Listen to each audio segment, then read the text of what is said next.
Hi, this is Shankar, and this video I want to discuss about Rahu and Ketu, a predictive technique which should not be applied blindly, but please try to apply it in various charts and then do it. This is about the depositors of Rahu and Ketu and their impact. Rahu is a very important planet of today. Today of Kali Yuga, Rahu is the most important planet for Kali Yuga today. Rahu governs foreign countries, foreign nationals. It governs your desire to for material prosperity. It makes you to think out of the box. It also governs things like waves, communications, computers, anything which is done behind the scene, anything which has to do with the with analysis of ether, anything where ether is involved. So anything which is had to do with quantum physics or things like physics, Rahu has a very important role to play in trying to search for things. Therefore, very clear, Rahu is a very important planet. Ketu is the other planet, but Ketu tells you about the futility of things. Ketu is also very important planet because it tells you that you've already enjoyed this particular aspect of your life in your previous janmas. You're here to enjoy it again. You know it well. Like example, marriage. You would have enjoyed marriage like hell in your past karmas. This again, you understand what is this institution of marriage, why it is, what is the use. So when Ketu is the seventh house, you will deal with marriage as if it was there, it has been there, and you will try to deal it in a way by approaching it very scientifically, understanding that marriage is a concept made by society, made by human beings, to avoid a lot of violence, to avoid certain other things. So marriage is there and you have your duties towards marriage. So it gives you a kind of a नीरसता जिसे कहते हैं उस particular aspect of the horoscope में, तो आपको एक नीरसता देगा, एक आपको understanding देगा of that particular house where Ketu is placed. Now what I want to come out back is the depositors of Rahu and Ketu. The depositors of Rahu and Ketu become very powerful if the depositors of Rahu and Ketu are in conjunction. Repeat, if they are in conjunction in any of the Kendra or Trikon houses, it elevates the horoscope to a different level. Even if there are not very great Raj Yogas of different kinds, certain negative aspects are there in the horoscope, but if the depositors of Rahu and Ketu are together, it will elevate that particular horoscope and it will give you things which you will not be able to analyze from a very predictive standpoint of view. Repeat, Rahu Ketu depositors in Kendra and Trikon will elevate the horoscope a different level. The conjunction should be between, I mean, that conjunction also is very important. Mine degrees. So Rahu and Ketu conjunction Kendra and Trikon. Then comes the most important thing is the most important thing is the most important thing is also the exchange of Rahu and Ketu. If there is an exchange between Rahu and Ketu, it is more powerful than a conjunction.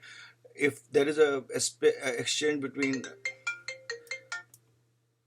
if there is an exchange between Rahu and Ketu between the 7th and the 8th house, it would mean that the person is in business and has been able to exploit business in such a way, has been able to make so much of wealth, he'll be a billionaire for sure. There could be certain other aspects of health, etc., which may happen. Remember one thing, Rahu is very good for live things, may not be the best for non-live things. So if there is an exchange of 7th and 8th house also between the depositors Rahu and Ketu, it will elevate the horoscope to a different level.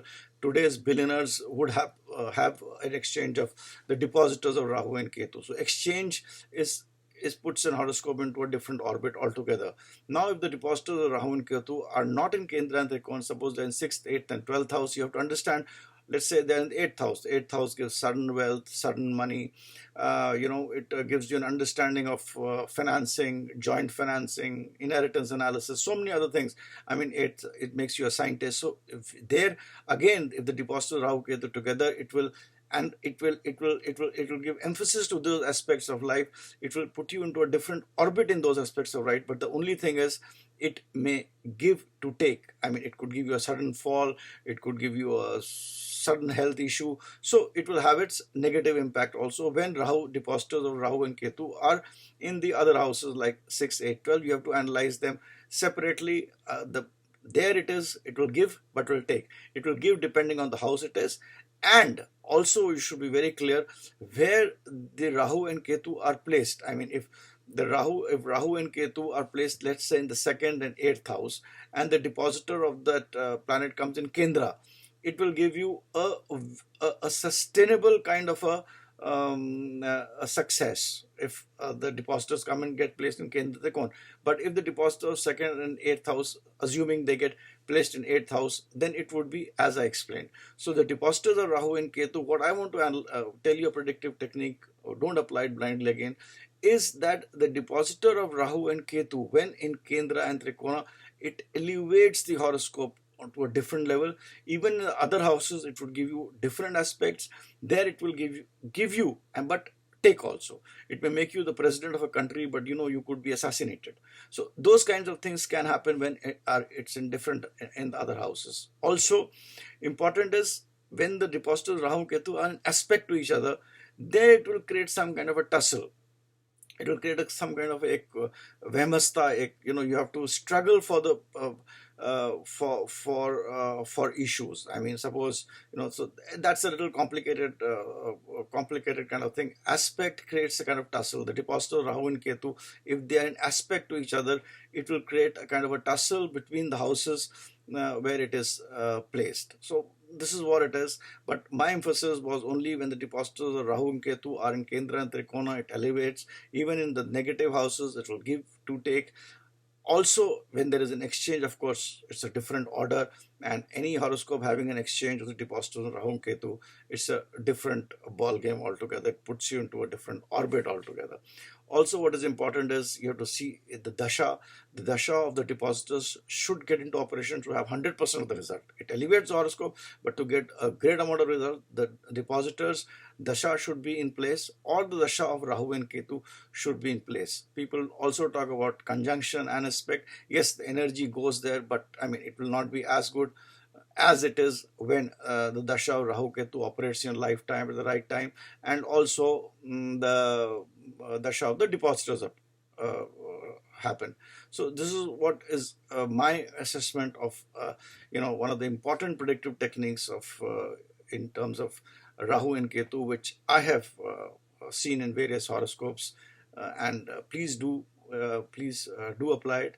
These two planets are very important planets. They cannot be neglected. They are the planets of today. And also remember, I mean, I'm not going to the sutra which says there, but whenever any planet is placed in the nakshatra of Rahu, in the fourth pada, remember, in the fourth pada, that is very important. Only in nakshatra of Rahu, in the fourth pada, that planet also will give you excellent results during its dasha. So you have to also understand, I mean, the basics of astrology which is there, and understand that these planets are the planet Rahu is very critical in today's in today's world, in today's kind of things, and the depositors do play a very important aspect. One of the predictive techniques which I repeat, I have told you, do try it, analyze it in various horoscopes, and I'll be grateful if you can give me a feedback on the same on my email ID or down below. I'm sure you would like these videos, and these videos I only make when I have the time, and it's just short videos telling you about telling you about certain predictive techniques, which I'm sure you'll enjoy. Thanks, and bye for now. This is Shankar signing out.